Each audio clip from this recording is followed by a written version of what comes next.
interesó mucho la forma de ver de los artistas visuales. Entonces era algo que yo también quería combinar con la arqueología y por eso decidí hacer mis estudios de posgrado en Historia del Arte. No para dedicarme a la historia del arte, sino que para poder pensar la arqueología o problemas arqueológicos desde otra dirección.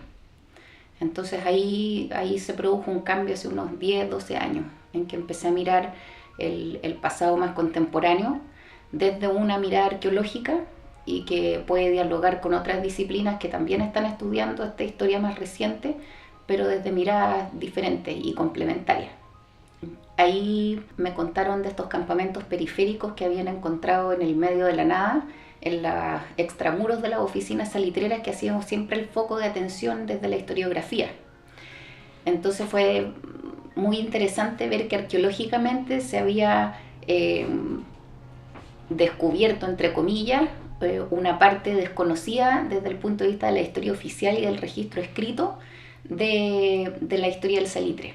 Entonces, ahí decidí hacer mi primer proyecto de investigación sobre estos campamentos periféricos de la salitrera. Y ahí San Pedro de Atacama comenzó a salir como un punto importante para la industria salitrera. Entonces ahí pensamos por qué no irnos a San Pedro y ver en el oasis qué estaba pasando en este proceso de la llegada del capitalismo industrial a través del salitre y luego con la gran minería del cobre. Y más allá, nosotros vamos a llegar a una parte que se llama Tambillo, pero si uno sigue más allá es donde está el caserío de Catalpa.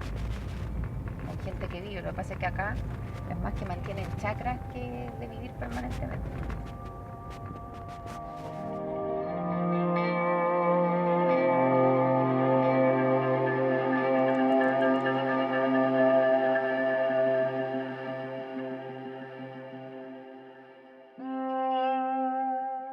Entonces, los arrieros que traían los animales desde el noroeste argentino para poder alimentar a todos estos pampinos, descansaban los animales en San Pedro.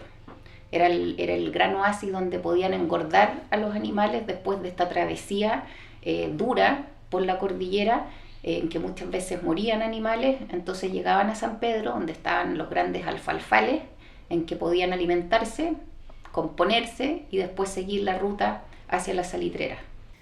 Y estamos en un lugar que fue importante en la época de las remesas o de los toros, como le llaman acá, que fue desde fines del siglo XIX a las primeras décadas del siglo XX. Y este lugar, por ejemplo, que vemos acá, que es una estructura de grandes dimensiones y que no es la única, sino que hay varias repartidas en distintos ahillos de San Pedro, es donde nosotros pensábamos originalmente que es donde estaban los animales, donde los guardaban en esta época de reposo. Sin embargo, después hablando con gente, porque todavía quedan no sobrevivientes de la época, pero sí nietos o hijos.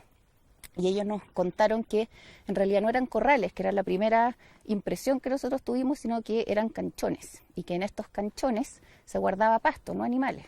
Por eso pensamos que también son los muros tan altos que eran para resguardar este bien de lujo, básicamente, que era el pasto, que es lo que estaban vendiendo y es lo que le permitió a la población originaria de acá insertarse en este circuito económico nuevo que llegó con esta expansión capitalista industrial que trajo la gran minería del salitre y posteriormente el cobre. Entonces lo que hemos hecho en este proyecto desde el año pasado ha sido registrar los distintos canchones que están repartidos en San Pedro y estudiar la arquitectura, si existen patrones constructivos que se repitan, es decir, si usan los mismos adobes. Por ejemplo, este está construido con adobes chicos, hay otros que están construidos con tapiales, que son unos adobes mucho más grandes que se hacen en molde. Vemos el ancho de los vanos, del acceso, vemos si tienen adornos como esas coronas que se ven arriba sobre los bordes de los muros. Entonces la pregunta era si los animales no estaban acá y había pasto, ¿dónde estaban? La gente nos contaba que estaban sueltos y que los vigilaban estos remeseros, pero este también es una situación particular porque sí existe una suerte de corral, pero natural.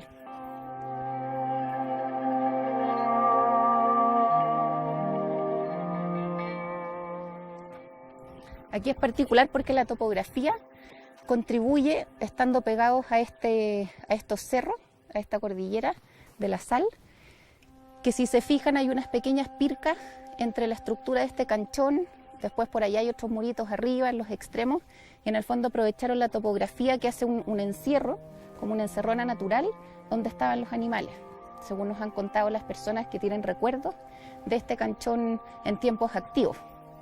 Y luego, acá también está cerrado, esta conjunción del canchón más el corral, la casa del cuidador, se unen con otra residencia más grande donde hay dormitorios, cocina, que probablemente se congregaban varios de estos remeseros.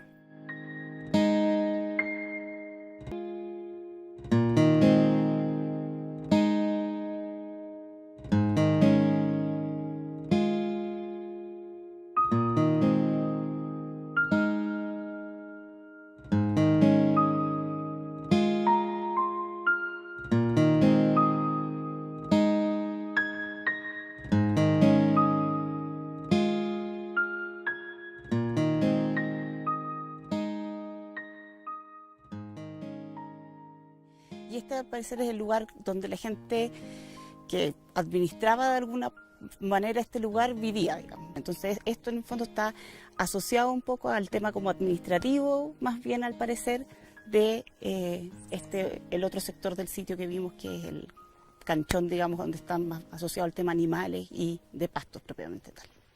Respecto a esta estructura, todo este sector que estamos viendo acá está hecha de piedra, ¿no es cierto? Y piedra como principalmente como bolones, seguramente del río, ninguna presenta mucho canteado y está pegada con argamasa. Pero cuando uno llega a este punto de acá, ¿no es cierto? Está claramente el corte y este sector de acá del muro es otro material. Esto es adobe y por lo tanto responde a otra lógica constructiva. Y bueno, por otro lado están estos dos grandes troncos, ¿no es cierto?, al centro, que supuestamente están asociados al tema de faenamiento de los animales.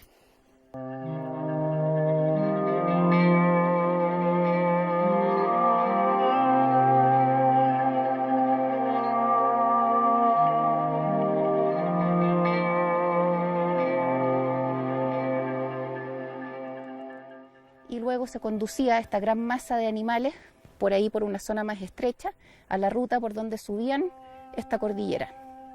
Y luego pasaban hacia el otro lado y finalmente se dirigían hacia Calama.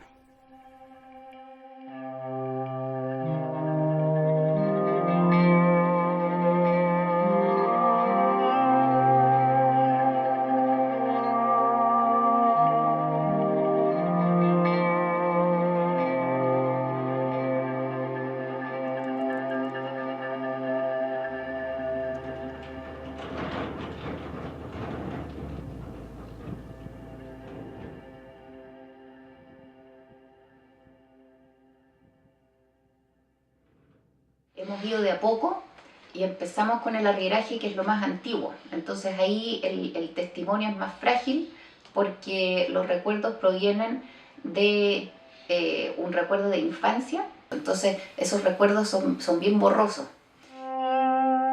Empezamos este año recién con la sal y ahora recién estamos aventurándonos con el azufre.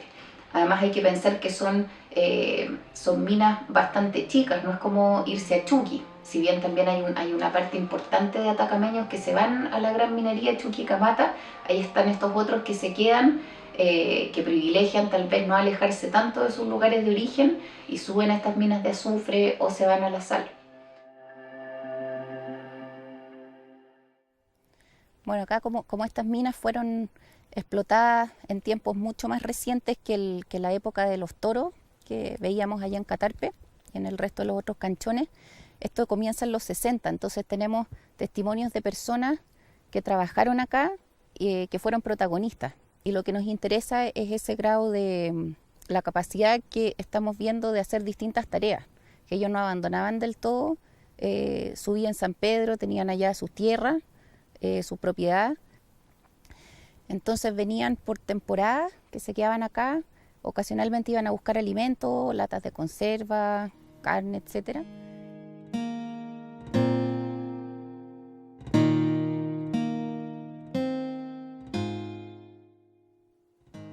Bueno, acá estamos en uno de los varios basurales discretos que hay cerca del campamento y aquí, bueno, hay muchas latas, son los restos de comida básicamente, y acá podemos ver corontas de choclo que nos indican de la dieta que tenían estas personas.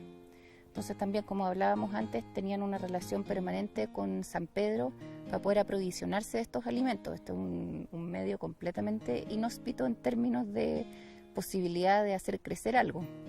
Entonces tenían que traerlo.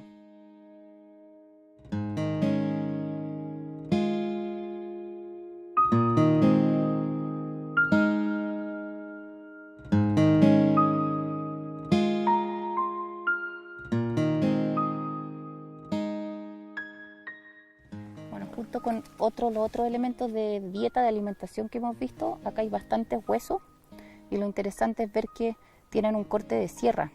Por lo tanto, esto nos está mostrando que no era que trajeran el animal completo, sino que son cortes de carnicería con una sierra y están trayendo presas que luego acá cocinan. Entonces eso con el choclo más las latas de conserva, uno va también ahí pensando como en el menú que tenían estas familias. También se encuentran en los basurales, por ejemplo, zapatos de mujer con taco y con diseño. Entonces eso también está ilustrando que eran unidades familiares que, pese a que algunos relatos hablan que es un medio muy masculino, que solo trabajan hombres, la basura o estos restos nos están indicando que había mujeres también.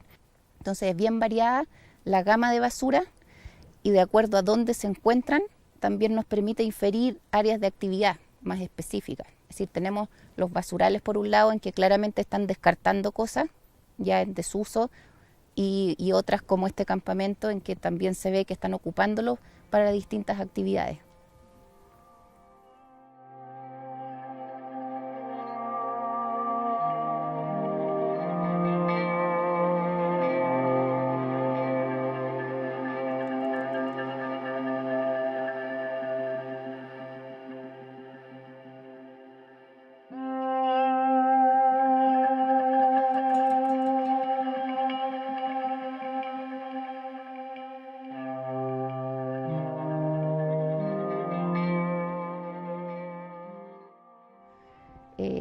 Pero también nos interesa esa relación de que pasaron a veces por distintas minas o que luego llegaron empresarios que compraron distintas minas y que aparentemente se fueron acoplando o que se iba copiando la sal que se extraía en distintas minas de menor tamaño en esta grande Crisanta que es la con características más industriales.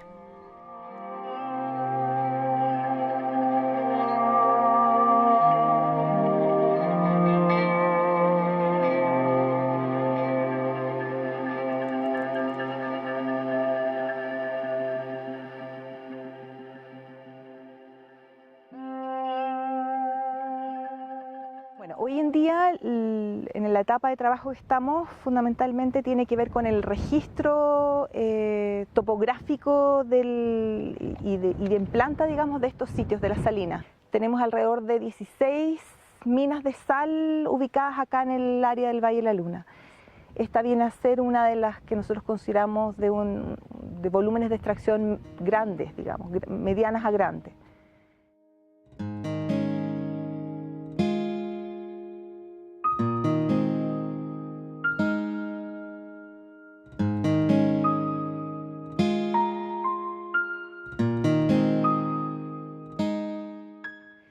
La forma de construcción generalmente que se ocupaba en casi todas las minas de este sector, las minas de sal, tiene que ver con materiales locales, materiales que se encontraban acá mismo. Por lo tanto, ocupaban la misma sal, que la canteaban y generaban bloques y los ocupaban como piedras, en el fondo como rocas superpuestas una sobre otra.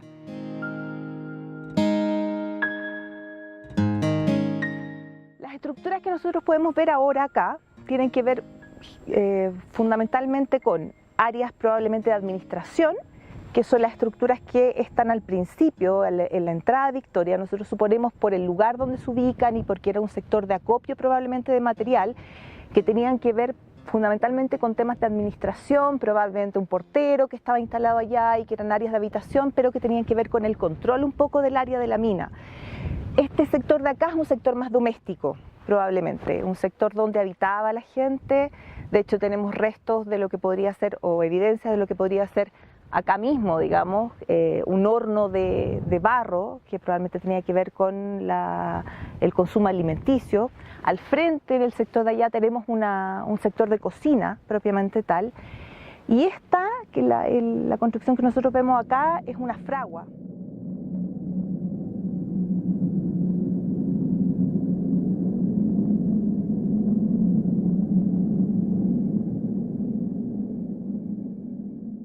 Una vez que terminó la explotación en esta área, que fue alrededor de 1970, sobre todo cuando empezó a funcionar la sal Lobos y que las salas empezaron a tener que yodar, estas minas en el fondo perdieron valor. Es mucho más caro la explotación de este tipo de sal que la explotación de sal de mar, y por lo tanto el proceso de extracción de toda esta zona se paró y probablemente la gente se llevó todos los elementos de vuelta.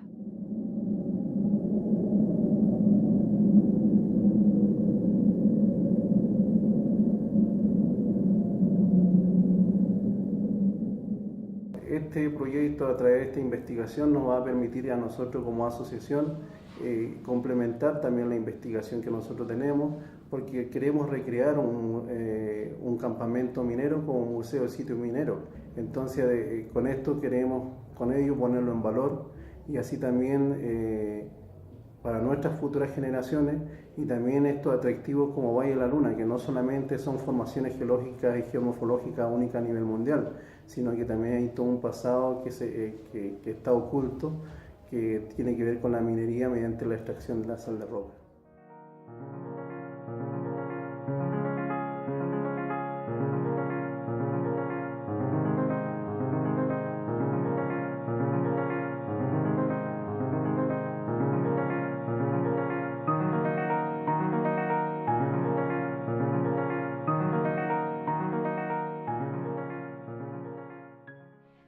Ser partícipes como arriero o buscando azufre, yendo a las minas de sal o buscando yareta, es como parte de diversificarse, y de que hay muchos atacameños que le hacen a estos distintos oficios y que no los entienden como algo contradictorio entre sí, sino que se están constantemente moviendo, y que yo creo que lo que reúne a estas distintas prácticas es el territorio, es un buen conocimiento de ese territorio.